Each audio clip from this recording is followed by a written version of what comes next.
આપણે મિત્રો વાડી આવી ગયા છીએ અને આજના બ્લોકમાં તમને ઈંડા વિશે વાવડશું. આપણા એરંડા છે, ઓના ખેતરના એરંડા જો ખખરી ગયા છે અને આપણે એક બે વેની પદ પૂરું થઈ જશે બરાબર. અને આપણે બ્લોક બનાવવા આવી ગયા છીએ ખેતરમાં, તમે જોઈ શકો છો. ફાઇનલી આજે આપણે વાડીએ બ્લોક બનાવવા આવી ગયા છે એરંડાના.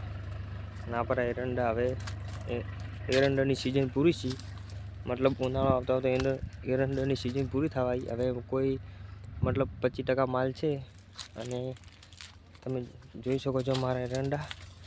અને આપણે બીજા કટકાને તમને એરંડા વાવડીશું કે બીજા કટકાના એરંડા પાહન હતા, એટલે એરંડા બહુ સારા છે.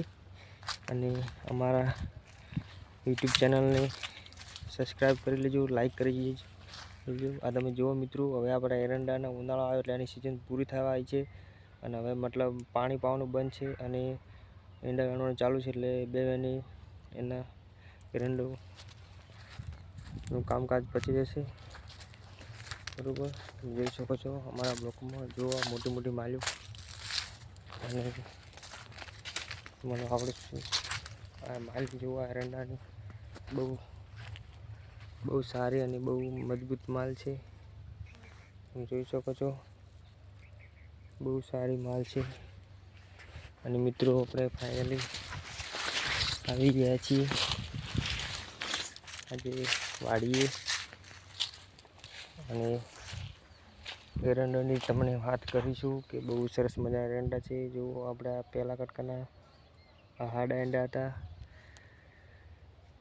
અને જો આપણે આ પાહન એરંડા જોઈ શકો છો મિત્રો, આપણે આ પાહન એરંડા છે. પાહન એરંડાની માલી કેટલી આવી છે જોઈ શકો છો.